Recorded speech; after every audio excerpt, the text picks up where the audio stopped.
Assalomu alaykum aziz tomoshabinlar. Bugun men siz bilan shunchaki muhim emas, balki hayotiy zarur bo'lgan bir mavzuni muhokama qilaman. Tasavvur qiling, tashqarida qorong'ulik, elektr yo'q, uyingizda issiqlik yo'q va eng yomoni, siz dunyo bilan aloqada emassiz. Telefoningiz o'chgan, internet ishlamaydi. Qanday ahvol? Afsuski, bu ko'pchiligimiz uchun tanish holat. Lekin bugun men sizga butunlay boshqacha yechim haqida gapirib bermoqchiman. Bu ma'lumot har bir fuqaroni, ayniqsa qishloq joylarda yashovchilarni, nogironligi bor shaxslarni, yolg'iz keksagan fuqarolarni va kam ta'minlangan oilalarni bevosita qiziqtiradi. Bu shunchaki yangilik emas, bu imkoniyat.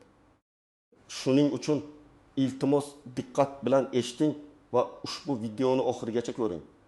Hozirdayoq kanalimga obuna bo'lishni va ushbu foydali ma'lumotni baholash uchun like tugmasini bosishni unutmang. Bu biz uchun juda muhim, chunki men sizga hayotingizni yengillashtiradigan va muhim paytlarda aloqada qolishingizga yordam beradigan sirni ochaman. Muammoning mohiyati keling, avvalgi holatga bir nazar tashlaylik. Ilgari elektr energiyasi uzilganda bizning hayotimiz deyarli to'xtab qolardi. Telefonlarimiz zaryadi tugab, hech qanday aloqasiz qolardik, internet aloqasi esa umuman ishlamas edi. Bu nafaqat oddiy noqulaylik, balki ba'zan hayot uchun xavfli holat ham edi. Tasavvur qiling, qishda, qorong'u tunda, elektrsiz qolganingizda, favqulodda vaziyatlarda tez yordamga, o't o'chirish xizmatiga yoki militsiyaga qo'ng'iroq qilish imkoniyati yo'q edi.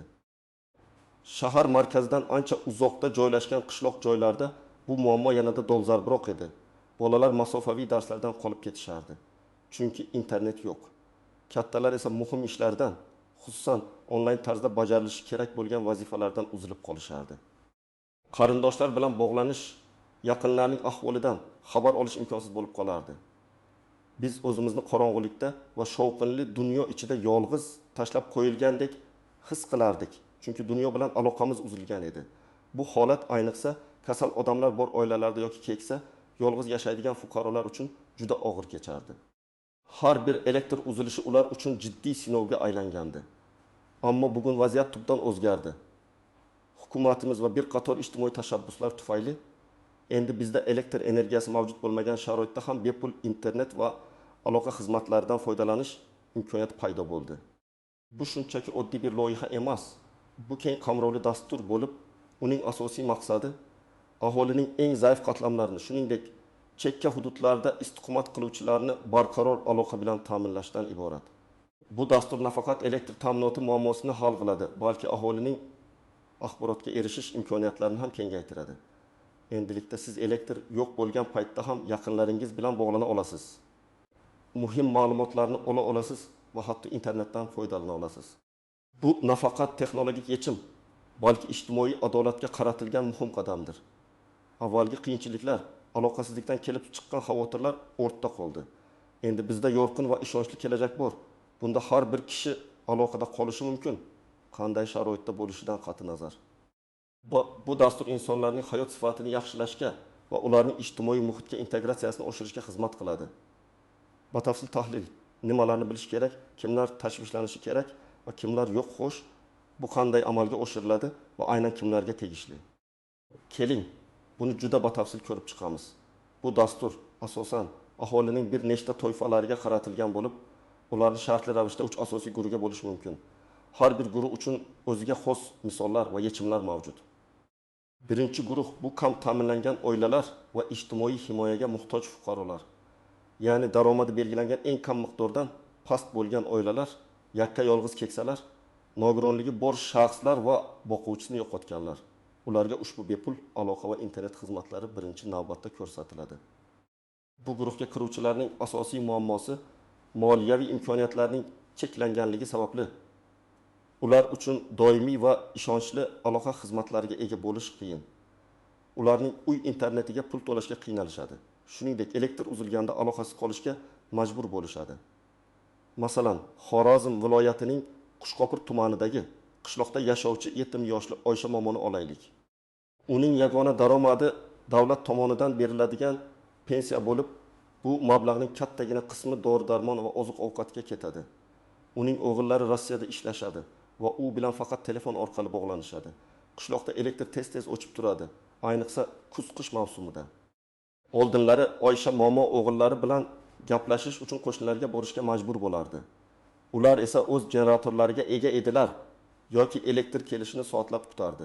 Bu uning uchun nafaqat jismoniy jihatdan qiyin edi, balki psixologik bosim ham edi. Chunki u har doim o'g'illaridan xavotirlanardi va ular bilan aloqada bo'lishni xohlardi. Ammo hozirda ushbu dastur doirasida unga maxsus jihoz, kichik avtonom quvvat manbaiga ega aloqa qurilmasi o'rnatildi. Bu qurilma odatda quyosh energiyasi bilan ishlaydigan kichik panel yoki bir necha soatga yetadigan akkumulyatorga ega bo'ladi. U elektr bo'lmasa ham kuniga bir necha soatga qo'ng'iroqlar, SMS va cheklangan hajmdagi internetdan, masalan, Telegram, WhatsApp orqali xabar almashish, foydalanish imkoniyatini beradi. Natijada Oysha momo endi o'z uyida o'tirib ham o'g'illari bilan bemalol gaplashadi. Ularning ahvolidan xabar oladi. Hatto ulardan kelgan rasmlarni yoki kichik videolarni ko'ra oladi. Bu uning uchun nafaqat aloqa, balki xotirjamlik va yolg'izlikdan qutulish degani. Uning so'zlariga ko'ra, endi men o'zimni tashlab qo'yilgandek his qilmayman, o'g'illarim bilan doimiy aloqadaman. Bu mening hayotimga yangi mazmun olib kirdi. Ikkinchi guruh bu chekka va borish qiyin bo'lgan hududlarda yashovchilar. Ba'zi qishloqlar va tog'li hududlarda infratuzilma hali to'liq rivojlanmagan bo'lib, elektr ta'minoti beqaror bo'lishi mumkin. Bunday joylarda odamlar ko'pincha aloqa xizmatlaridan ham mahrum bo'lishadi. Chunki mobil operatorlarning bazaviy stansiyalari yetarli darajada zik emas. Bu nafaqat aloqa muammosini, balki aholining zamonaviy axborot oqimidan uzilib qolishiga ham olib keladi. Misol uchun, Qashqadaryo viloyatining tog'li hududlaridan birida joylashgan Chiroqchi tumanidagi Oqmachit qishlog'ini ko'rib chiqaylik. Bu yerda yashaydigan oilalar ko'pincha elektrsiz qolishadi. Shuningdek, uyali aloqa operatorlarining bazaviy stansiyalari ham uzoqda joylashgan bo'lib, signal juda zaif yoki umuman yo'q. Ayni dastur bo'yicha bu qishloqqa kichik, energiya tejamkor, quyosh batareyalari bilan ishlaydigan mini aloqa nuqtalari o'rnatildi. Bu nuqtalar odatda qishloq markazida, maktab yoki qishloq vrachlik punkti yaqinida joylashtiriladi. Ular nafaqat ma'lum bir radiusda bepul Wi-Fi aloqasini, kuniga bir necha soat davomida yoki ma'lum bir trafik hajmi chegarasida, balki shoshilinch qo'ng'iroqlar uchun maxsus telefon apparatini ham ta'minlaydi. Ya'ni elektr yo'q bo'lgan taqdirda ham qishloq ahli tez yordamni chaqira oladi. Favqulodda vaziyatlar xizmatiga murojaat qila oladi yoki o'zaro muhim xabarlarni almasha oladi. Bu nafaqat qishloq ahlining xavfsizligini ta'minlaydi, balki ularning farzandlarining masofaviy ta'lim olish imkoniyatlarini ham oshiradi. Masalan, bir oilada 3 ta maktab yoshidagi bola bor va ular haftasiga 2 marotaba onlayn darslarga kirishlari kerak. Elektr o'chganida ular bu imkoniyatdan mahrum bo'lardi, natijada darslarda qolib ketishardi. Endi esa ular belgilangan vaqtda aloqa nuqtasiga borib, o'z planshetlari yoki smartfonlari orqali darslarni bemalol davom ettira olishadi. Bu ularning bilim olishga bo'lgan huquqlarini ta'minlashda muhim rol o'ynaydi. Uchinchi guruh bu ma'lum bir ijtimoiy dasturlar ishtirokchilari. Ba'zan hukumat maxsus ijtimoiy dasturlarni ishga tushiradi. Masalan, yoshlarni kasbga o'rgatish, tadbirkorlikka jalb qilish yoki fermerlarga yangi agrotexnologiyalarni o'rgatish kabi. Bunday dasturlar doirasida ishtirokchilarga bepul aloqa va internet imkoniyatlari taqdim etilishi mumkin. Chunki bu ularning dasturda samarali ishtirok etishi, zamonaviy bilimlarni egallashi va amalda qo'llashi uchun zarurdir. Tasavvur qiling, Sirdaryo viloyatining bo'y hududida yashaydigan, ammo yangi agrotexnologiyalar bo'yicha onlayn kursda o'qiydigan yosh fermer. Uning uyida interneti bor, lekin elektr uzilishlari uning darslariga muntazam ravishda xalaqit beradi. Har bir uzilish uning darsdan uzilib qolishiga, muhim ma'lumotlarni o'tkazib yuborishiga sabab bo'lardi. Dastur doirasida unga bepul aloqa va internet bilan birga ixcham portativ quvvat banki taqdim etildi. Bu quvvat banki elektr o'chgan paytlarda uning smartfonini yoki planshetini bir necha soat davomida, masalan, 8-10 soatgacha quvvatlab turadi. Bu esa unga darslarni to'liq yakunlash va uy vazifalarini bajarish imkonini beradi. Shuningdek, unga ma'lum bir miqdordagi mobil internet trafigi ham bepul taqdim etiladi. Bu shunchaki bir quvvat banki emas, balki uning kelajagiga kiritilgan sarmoya. Chunki u zamonaviy bilimlarni egallash orqali qishloq xo'jaligini rivojlantirishga va o'zining shaxsiy farovonligini oshirishga hissa qo'shishi mumkin. Bu kabi yechimlar nafaqat oddiy foydalanuvchilar, balki butun jamiyat uchun katta ahamiyatga ega. Chunki ular iqtisodiy o'sishga va aholining salohiyatini oshirishga yordam beradi. Istisnolar tuzoqlar va noaniq nuanslar albatta har qanday dasturda bo'lgani kabi bu yerda ham ba'zi istisnolar, o'ziga xos jihatlar va kutilmagan to'siqlar mavjud bo'lishi mumkin. Ularni bilish dasturdan to'g'ri va samarali foydalanish uchun juda muhim. Shuningdek, hafsalangiz pir bo'lishining oldini oladi. Birinchidan, geografik qamrov masalasi. Garchi dastur butun mamlakat bo'ylab amalga oshirilayotgan bo'lsa-da, barcha hududlar bir vaqtning o'zida bir xil darajada qamrab olinishi qiyin. Shaharlar va markaziy hududlarda infratuzilma yaxshi rivojlanganligi sababli bu yerda elektr uzilishlari kamroq sodir bo'ladi va odatda muqobil aloqa imkoniyatlari, masalan, tezkor mobil internet, ko'plab Wi-Fi nuqtalari ko'proq. Shu sababli dastur asosan chekka qishloqlar, olis ovullar va tog'li hududlarga ustuvor ahamiyat beradi. Chunki bu yerlarda aloqa muammolari yanada jiddiyroq. Agar siz Toshkent shahar markazida yashasangiz va sizning uyingizda elektr uzilishi kamdan kam sodir bo'lsa, siz ushbu dasturning birinchi qamrovga kirmasligingiz mumkin. Ya'ni sizning hududingizda bunday xizmatga ehtiyoj pastroq deb hisoblanishi mumkin. Loyihaning navbatdagi bosqichlarida esa albatta geografik qamrov yanada kengaytiriladi va ehtiyoj paydo bo'lganda shahar hududlari ham qamrab olinishi mumkin. Shuning uchun agar siz chekka hududda yashamasangiz ham tushkunlikka tushmang. Mahalliy hokimiyatingizga yoki ijtimoiy xizmatlarga murojaat qilib, o'zingizning hududingizda dasturning navbati qachon kelishini yoki boshqa muqobil yordam dasturlari mavjudligini so'rashingiz mumkin. Ikkinchidan, malakali bo'lish mezonlari. Bepul aloqa xizmatlari hamma uchun emas, balki aniq belgilangan mezonlarga javob beradigan shaxslar va oilalar uchun mo'ljallangan. Bu avvalo yuqorida aytib o'tganimizdek kam ta'minlanganlik oilaning har bir a'zosiga to'g'ri keladigan daromad miqdori. Nogironlik guruhi, yakka yolg'iz yashash, bolalar soni masalan. Ko'p bolali oilalar kabi omillarni o'z ichiga oladi. Misol uchun, sizning daromadingiz oilangiz a'zolari soniga nisbatan belgilangan minimal daromaddan yuqori bo'lsa, siz dasturga kirmasligingiz mumkin. Yoki sizning uyingizda allaqachon elektrsiz ishlaydigan quyosh panellari, zamonaviy generator yoki boshqa muqobil quvvat manbai mavjud bo'lsa, sizga ushbu xizmatlar taqdim etilmasligi ehtimoli bor. Chunki sizning ehtiyojingiz dasturning ustuvor maqsadlariga kirmaydi.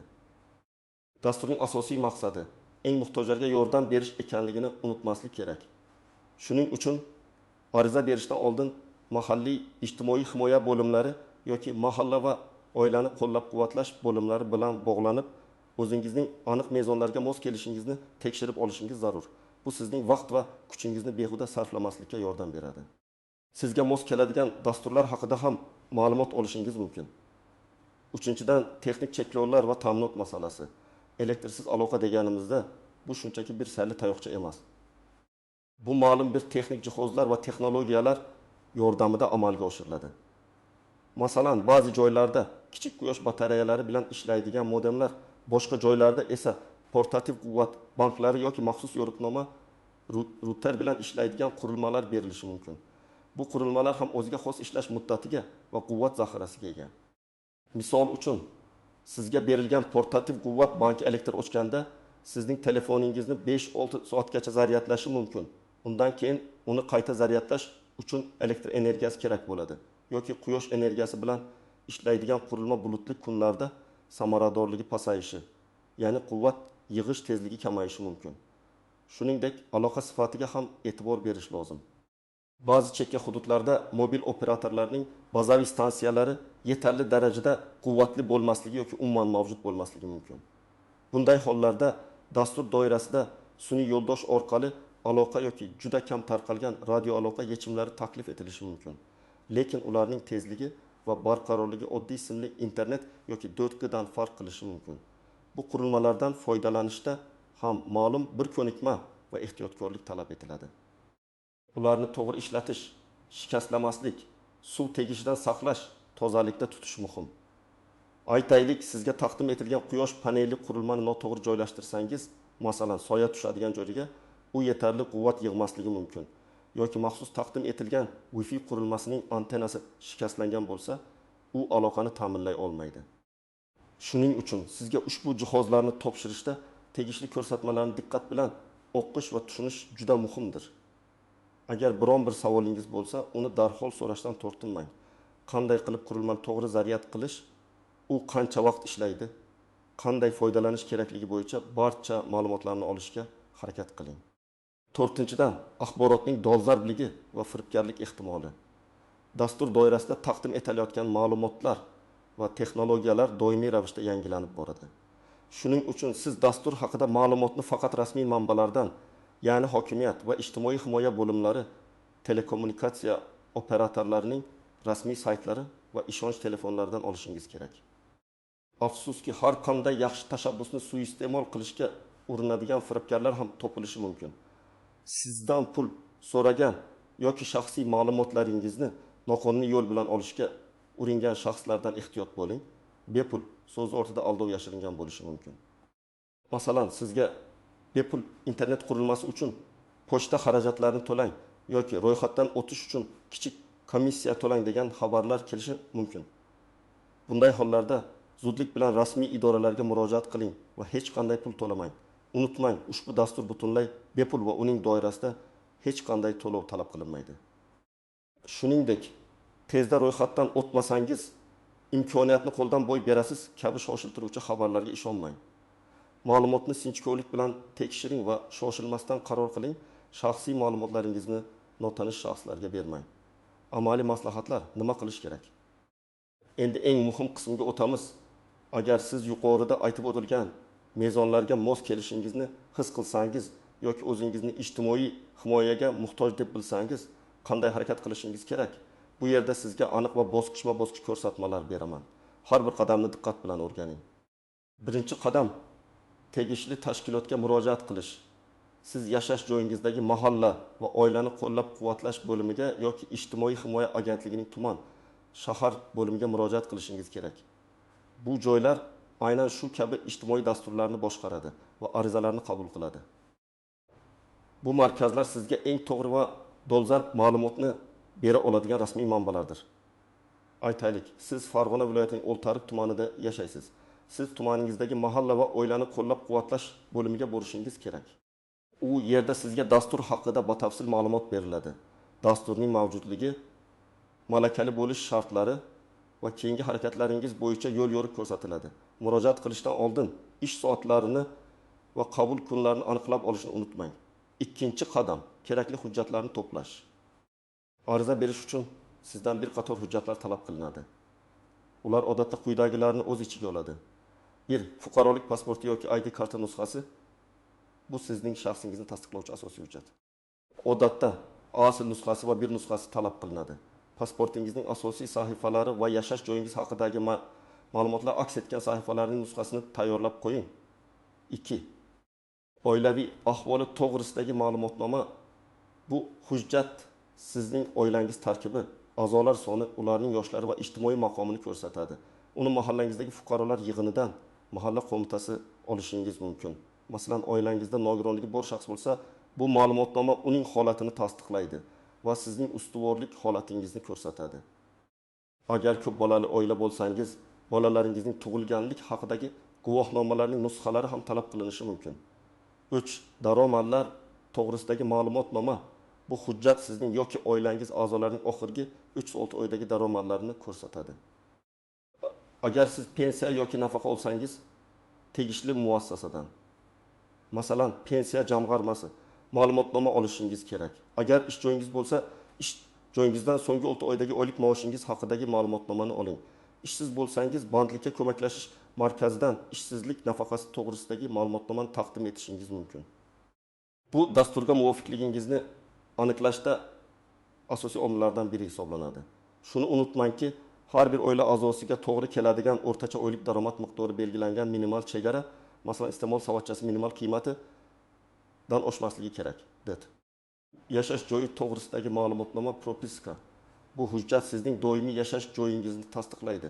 Ushbu ma'lumotnoma ham mahalla qo'mitasidan olinishi mumkin. Arizani to'ldirish. Sizga standart shakldagi ariza blankasi beriladi. Uni to'g'ri va aniq to'ldirishingiz kerak. Barcha kerakli ma'lumotlarni, jumladan aloqa telefon raqamingizni va yashash manzilingizni to'g'ri kiritishga e'tibor bering. Noto'g'ri ma'lumotlar arizangizning rad etilishiga olib kelishi mumkin. Arizani to'ldirishda xato qilishdan qo'rqmang. Agar tushunmagan joyingiz bo'lsa, xizmat ko'rsatuvchi xodimdan yordam so'rang. Aytaylik, siz Oysha Momo kabi yakka yolg'iz pensioner bo'lsangiz, arizada bu holatingizni alohida ko'rsatishingiz zarur. Agar oilangizda imkoniyat cheklangan shaxs bo'lsa, uning guvohnomasi nusxasi ham talab qilinishi mumkin. 3-qadam, hujjatlarni to'plagan topshirish va kutish. Ularni tegishli bo'limga topshirasiz. Sizga arizangiz qabul qilinganligi haqida tasdiqlovchi hujjat yoki qabul raqami berilishi kerak. Bu raqam orqali arizangizning holatini kuzatib borishingiz mumkin. Arizalar ko'rib chiqish muddati odatda 10-15 ish kunini tashkil etadi. Biroq ayrim hollarda, ayniqsa hujjatlarda kamchiliklar bo'lsa, bu muddat uzayishi mumkin. Bu muddat davomida maxsus komissiya sizning sharoitingizni o'rganishi, hatto yashash joyingizga borib, vaziyatni joyida baholashi mumkin. Bu jarayon shaffoflikni ta'minlash va haqiqatan ham muhtoj bo'lganlarga yordam berish uchun kerak. Agar sizning arizangiz rad etilsa, sababini so'rashga haqqingiz bor va zaruriy choralar ko'rib, qayta murojaat qilishingiz mumkin. 4-qadam, qurilmani olish va o'rnatish. Agar arizangiz ma'qullansa, sizga tegishli xabarnoma keladi. Keyin siz belgilangan joyga borib, bepul aloqa qurilmasini, modem, telefon apparati, quvvat banki va haq olishingiz mumkin. Odatda bu qurilmani o'rnatish va sozlash bo'yicha mutaxassislar sizga yordam berishadi. Ba'zi hollarda mutaxassislar sizning uyingizga borib, qurilmani o'rnatib berishadi va undan qanday foydalanishni tushuntirishadi. Qurilmani olganingizda uning to'liq ishlayotganligini tekshirib oling va undan foydalanish bo'yicha barcha savollaringizni mutaxassislarga bering. Misol uchun, Namangan viloyatining Kosonsoy tumanidagi bir oilaga quyosh batareyalari bilan ishlaydigan modem o'rnatilishi rejalashtirilgan bo'lsa, mutaxassislar borib eng yaxshi joyni tanlashadi, panellarni o'rnatishadi va internet aloqasini sozlashadi. Sizga esa ushbu tizimdan samarali foydalanish bo'yicha ko'rsatmalar beriladi. Barcha funksiyalarni tushunib olish uchun vaqt ajrating. Unutmang, bu xizmatdan foydalanishda mas'uliyatli bo'lish va taqdim etilgan qurilmalarga ehtiyotkorlik bilan munosabatda bo'lish muhimdir. Ular sizning doimiy aloqada bo'lishingiz uchun muhim vositadir. Ularni asrash, to'g'ri foydalanish va shikastlamaslik sizning vazifangizdir. Xulosa va yakuniy chorlov aziz do'stlar, bugun men sizga juda muhim bir ma'lumotni yetkazishga harakat qildim. Elektrsiz ham bepul internet va aloqa imkoniyati. Bu shunchaki texnologik yutuq emas, balki ijtimoiy adolat va har bir insonning asosiy huquqlaridan biri bo'lgan aloqa huquqini ta'minlash yo'lidagi katta qadamdir. Elektr ta'minotining uzilishi endi sizning yaqinlaringizdan uzoqlashishingizga, muhim ma'lumotlardan bexabar qolishingizga yoki ta'lim olish imkoniyatidan mahrum bo'lishingizga sabab bo'lmaydi. Bu dastur hayotingizni sezilarli darajada yaxshilaydi, sizga ko'proq ishonch beradi va har qanday sharoitda ham dunyo bilan bog'lanish imkonini taqdim etadi. Bu shunchaki bir xizmat emas, bu xotirjamlik va barqarorlik kafolatidir. Shunday ekan, agar siz yoki yaqinlaringiz ushbu dasturdan foydalanish imkoniyatiga ega bo'lsangiz, zudlik bilan harakat qiling. Kechiktirmang, o'zingizni bu imkoniyatdan mahrum qilmang. Sizning bu boradagi fikrlaringiz biz uchun juda muhim.